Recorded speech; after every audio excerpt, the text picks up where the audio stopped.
Nestled deep within the dense, mist-shrouded forests of the Kanili region was a village spoken of only in whispers.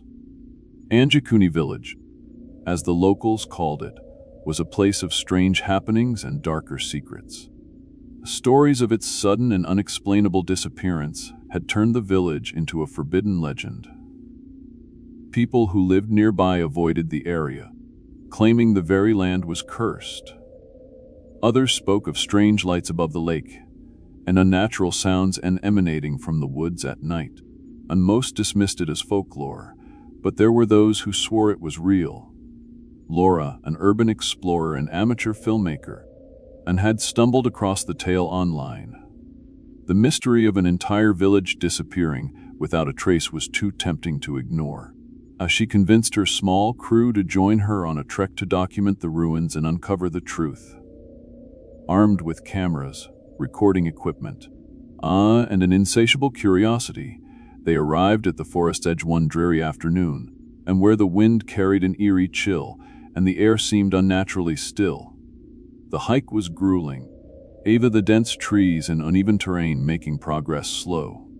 The deeper they ventured, the more oppressive the atmosphere became, and it was not long before Laura noticed the first sign of something amiss.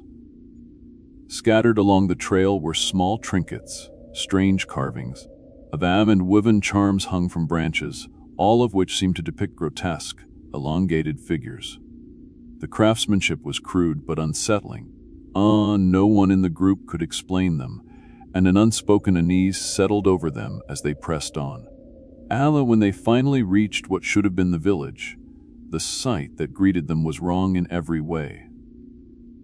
There were no collapsed homes, no ruins to speak of. The village looked as if its residents had simply vanished mid-step. Tables were still set for meals. Tools were abandoned where they had fallen, and clothes hung stiff and faded from years of exposure. But the most disturbing detail was the utter silence. No birds, no rustling leaves, no sounds of life. It was as if the forest itself was holding its breath. As the crew began filming, strange occurrences started almost immediately. Alex, the sound technician, swore he heard faint whispers coming from the woods. Yet when the others stopped to listen, the whispers would cease. Sarah, the camera woman, discovered footprints leading from one of the homes into the forest, but the prints were massive, larger than any humans. And their shape was all wrong still. They pressed on, driven by curiosity and the promise of a story unlike any other. It was not until they reached the village well that the horror began to take form. The well was ancient, its stones slick with moss, and the bucket lay shattered at its base. Inside the well, faint glimmers of light danced in the darkness, as though something deep below was moving. Laura leaned over the edge to investigate, and her voice caught in her throat. Reflected in the water were not their own faces, but those of the villagers, staring up with hollow, empty eyes and faces contorted in silent screams. She stumbled back, nearly falling, her mind racing to make sense of what she had seen. That night, they decided to set up camp near the village's edge, too shaken to continue filming. They built a small fire and huddled around it, and their laughter and conversation forced and brittle. The unease was palpable, and none of them spoke of the well. As the night deepened, the forest seemed to close in around them. The air grew colder, and shadows danced just beyond the firelight, moving unnaturally, as though live. The first scream came from Alex's tent. By the time Laura and Sarah unzipped their tents and ran to him, he was gone. His tent was shredded, and the ground around it was soaked with a dark, viscous liquid. They called his name, their voices echoing eerily, but there was no response. And that panic set in, and they packed what they could, deciding to head back immediately. But the trail they had taken to get there was gone. No landmarks, no signs, just an endless stretch of trees in every direction. It was as if the forest had reshaped itself, trapping them. Kamanj and Sarah clutched her camera tightly, recording everything as they stumbled through the underbrush, their flashlights slicing through the darkness. Every so often they would hear movement behind them, twigs snapping, leaves rustling. Something was following them.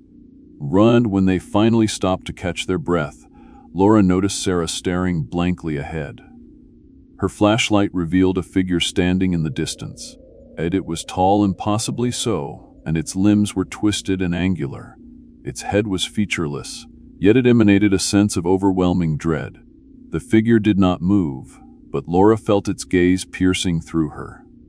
The figure vanished as suddenly as it appeared, leaving behind an oppressive silence. But now they were not alone. The whispers began again, louder this time. A fear like 1,000 voices speaking all at once, yet impossible to understand. Sarah screamed, dropping her camera, and Laura turned to see why.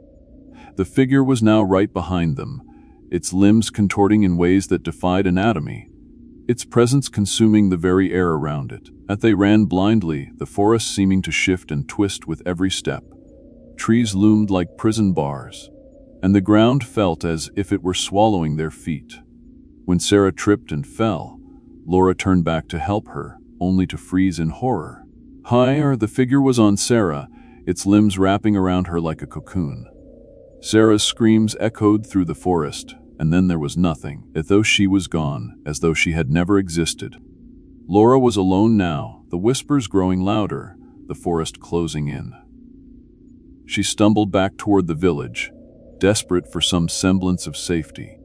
The buildings loomed in the distance, but something was wrong. The village was alive. The walls seemed to breathe, and the windows glowed with a faint, sickly light.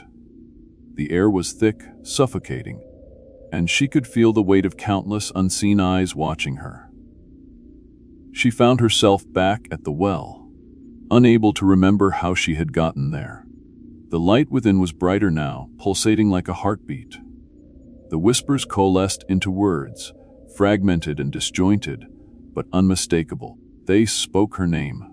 They called her home. The figure emerged from the shadows, closer than ever, its limbs reaching for her. Laura backed away, her foot catching on the edge of the well. She fell, plunging into the darkness below. The air grew colder as she descended, and the whispers turned to screams, filling her mind until she thought she would go mad. When she hit the bottom, there was no water, no light, and only the suffocating blackness. But she was not alone. The villagers were there, their forms twisted and broken, their hollow eyes glowing faintly. They reached for her, their hands cold and unrelenting. Laura screamed, but the sound was swallowed by the void.